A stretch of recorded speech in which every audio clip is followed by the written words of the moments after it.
Assalamualaikum dan selamat sejahtera.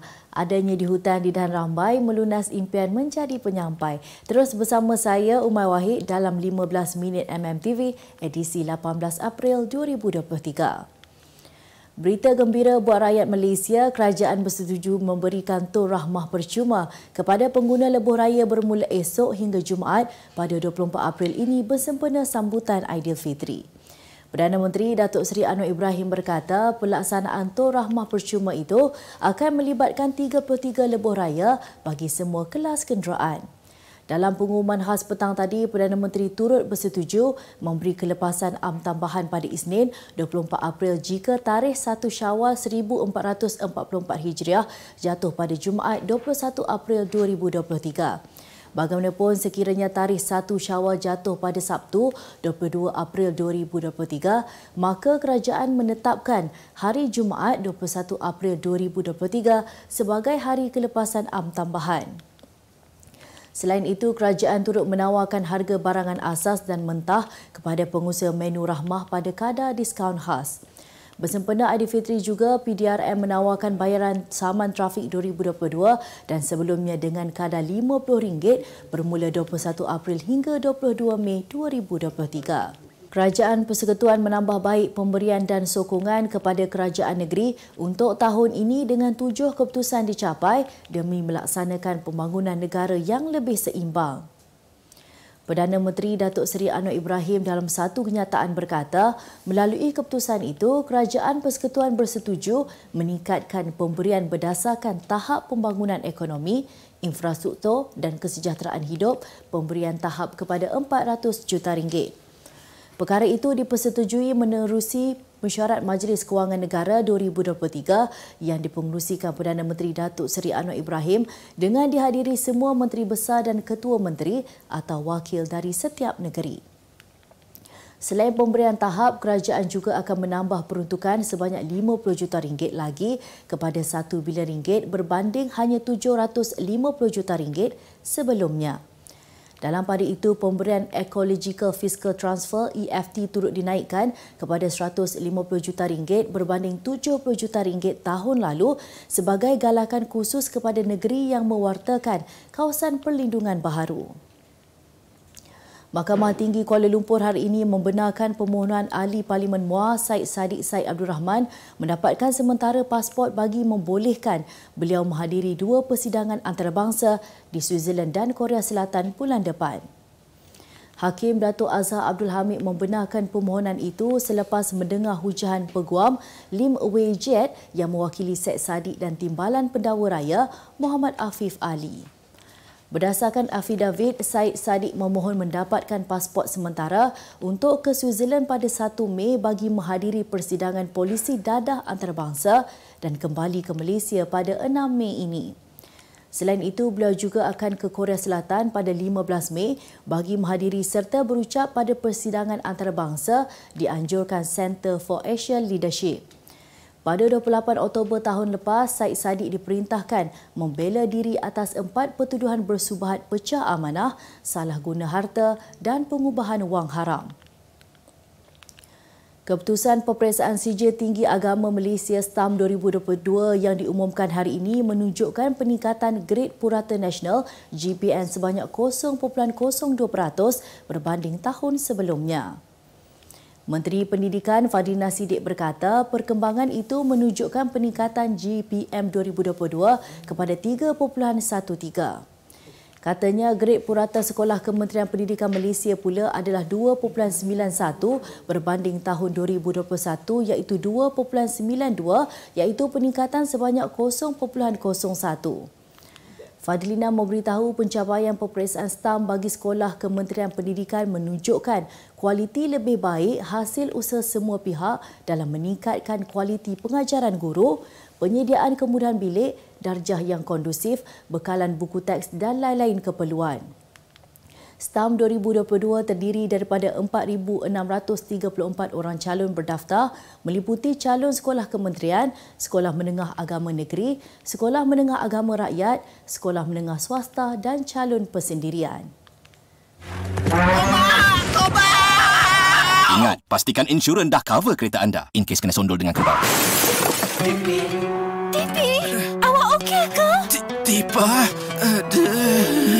tersebutlah Alkisah Cinta Raya. Tipi dan Tipa mengikat jiwa. Hati terpaut dilafazkan saja. Kusangkakan real, rupa-rupanya angan-angan belaka. Tolong hati-hati di jalan raya. Kalau nak bawa laju, hai kena cover-cover. Tak kira king of the road atau itu kuasa kuda. Tahulah kau single tapi sayanglah tahu kita bau sangat tu. Kereta kau dah garang, kawan hati bertaman. Bila nak ajak Tipa jadi lebih dari teman. Sedih boleh cover, jiwa lara tak tertahan. Takut kena friendzone, kita hanyalah kawan. Confess saja. Kau reject jamnya. Mengaku je lah. Takut nak cuba. Nanti mak tanya jodohnya mana, diprotekkan ada. Tak susah mana. Apa yang tak susahnya? Yang lain aja. Iklan apa? Kalau dah sayang, hai tak perlulah nak cover-cover. Tapi insurans kenalah cover. Ganja. Musim-musim raya ni, segala jenis kebau keluar. Ada kebau lemah, ada kebau innocent macam ayam, ada kebau bagi kita pun salah, dan ada kerbau yang bagi salam. Assalamualaikum. Assalamualaikum. Tipi. Hai Tipa. Nasiblah baik-baik, ada yang cover. Apply Tune Protect, motor isi saja. Semua di hujung jari, hai 3 minit settle. Selamatlah kita bercover raya. Belum sah.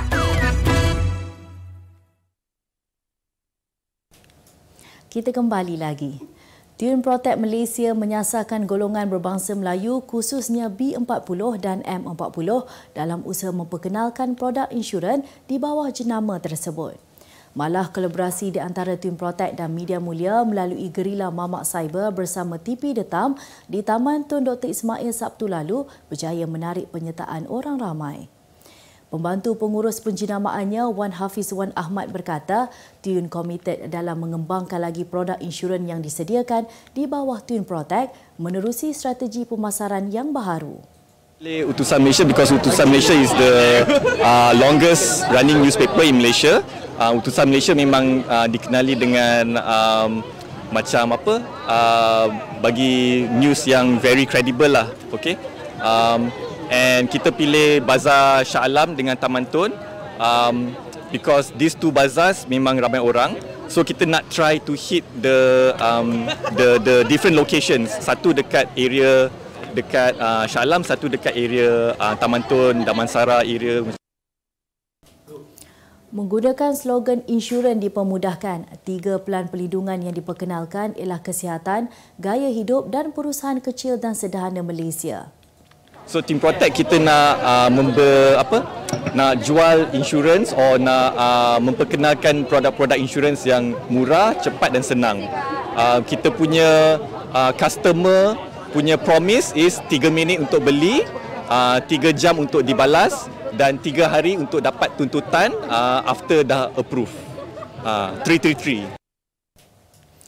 Mahkamah Rendah Syariah Kuala Lumpur pagi tadi dikejutkan apabila pengarah filem kontroversi Samsul Yusof tidak jadi menceraikan isteri pertamanya Puteri Sarah.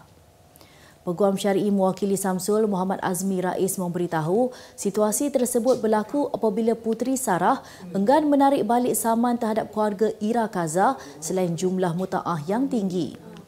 Jelasnya Sarah juga telah meminda beberapa terma dalam draft persetujuan tersebut. Pasangan itu hari ini sepatutnya merekodkan persetujuan penyelesaian yang dikatakan telah dicapai pada pertemuan terbuka puasa 9 April lalu. Puteri Sarah yang ditemui media bagaimanapun tekad dengan pendirian tidak akan menarik kes di Mahkamah Sivil Kuala Lumpur berhubung prosiding menghina mahkamah terhadap Ira Kaza dan keluarganya. Selain itu, Puteri Sarah juga tidak akan bersetuju terhadap permintaan suami berhubung diskaun ke atas nafkah anak-anaknya. Lebih 24 jam pulang dan berada di tanah air, pelakon kebanggaan Malaysia Tan Sri Michelle Yeoh mendedahkan sudah menikmati juadah ikonik negara nasi lemak.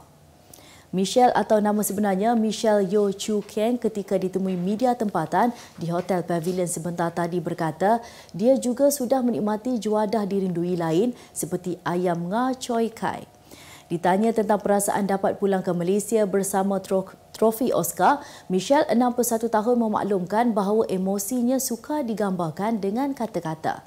Sungguh pun begitu, anak kelahiran Ipoh Perak itu berkata, kejayaan yang diraihnya di Hollywood tidak akan menjadi nyata tanpa sokongan tidak berbelah bahagi orang Malaysia. Beliau tidak menafikan mencari rezeki di luar negara membuatkan dirinya sunyi. Kebanyakan masa, nama itu adalah antara perkara yang terpaksa dikorbankan demi menggapai kejayaan gemilang. Terdahulu, Michelle menjadi rakyat Malaysia pertama yang berjaya menggondol trofi Oscar apabila dinobatkan sebagai pelakon wanita terbaik Academy Awards ke-95 Mac lalu. 185 maut manakala 1,800 lagi cedera dalam pertempuran sengit di antara tentera dan separa tentera yang digelar pasukan sokongan pantas RSF di Sudan. Perebutan kuasa yang berlarutan antara tentera di bawah pimpinan pemerintah Abdel Fattah al-Burhan dan saingannya RSF yang diketuai oleh timbalannya Muhammad Hamdan Daglo semakin memuncak pada hujung minggu. Sebelum ini, kedua-dua pihak mengadakan gencatan senjata sementara bagi membolehkan penduduk yang cedera dipindahkan walaupun tidak jelas sejauh mana mereka akan berpegang padanya. Pada Ahad lalu, RSF mendakwa menguasai tempat penting di ibu negara Khartoum seperti Istana Presiden dan bandar bersebelahan Omdurman serta di wilayah barat Darfur dan lapangan terbang Morowe di utara negara itu. Utusan Malaysia dan Cosmo melancarkan satu lagi produk terbaru. Apa yang ada dalam Iklaneka? Ia adalah platform yang tepat dan efektif untuk mengiklan antaranya berbagai jenis notis, catatan kosong, hartanah, tender, kenderaan, mencari wali atau waris dan pelbagai lagi. Apa yang anda cari? Semuanya ada di sini. 2 dalam 1. Layari iklaneka.utusan.com.my. Program Mangkin Malaysia Digital Pemangkin menambah 9 sektor tumpuan melibatkan nilai pelaburan sebanyak RM1 bilion yang bakal menjana hingga 49,000 peluang pekerjaan menjelang 2025. Menteri Komunikasi dan Digital Fahmi Fadzil berkata, sektor-sektor tersebut adalah pelancongan digital, pertanian digital, bandar digital, kandungan digital, kewangan digital, perdagangan digital, servis digital, kesihatan digital dan ekonomi digital Islam. Katanya 9 sektor tumpuan itu telah dikenal pasti oleh Perbadanan Ekonomi Digital Malaysia (MIDEC) yang akan meningkatkan ketersediaan serta daya saing di samping memacu inovasi serta kerjasama dalam kalangan pemain industri. Dalam pada itu, MIDEC menjangkakan peluang pelaburan bernilai RM1 bilion akan dijana dengan pelancaran inisiatif berkenaan melalui kerjasama pemain industri yang datang daripada sektor swasta. Berita sukan. Safawi Rashid disangka pulang ke Malaysia pada Jun ini dengan 2 pasukan iaitu Seri Pahang dan Terengganu yang dikatakan bakal menjadi pasukan baharunya. Pemain sayap berusia 26 tahun itu kini dipinjamkan oleh Johor Darul Takzim JDT selama semusim bersama klub Ratchaburi di Liga Utama Thailand pada Januari lalu. Keputusan itu dibuat oleh skuad Harimau Selatan di atas permintaan Safawi sendiri untuk mendapatkan minit permainan selepas kerap memanaskan bangku simpanan. Pemilik JDT Tunku Ismail Sultan Ibrahim mengulas bahawa Safawi ada meluahkan rasa tidak selesa di sana, namun JDT masih belum membuat keputusan untuk menerimanya semula atau sebaliknya. Selepas 3 bulan berada di sana, Safawi sudah membuat 9 kemunculan di Liga Thailand selain turut meledak 1 gol ketika membantu Ratchaburi menewaskan Chonburi 2-1 dalam saingan utama Liga Negara Terbabit. Sebagai penutup 15 minit MMTV hari ini, saksikan laporan cuaca esok Rabu 19 April 2023. Jangan lupa dapatkan akhbar Utusan Malaysia dan Cosmo untuk berita-berita terkini dan menyeluruh. gulai tempoyak ikan mayong, buah durian di Tebuk Tupai, pandu hemat ingat kampung. Semoga anda selamat sampai. Sekian saja daripada saya, Umay Wahid. Berhati-hati di jalan raya dan jumpa lagi.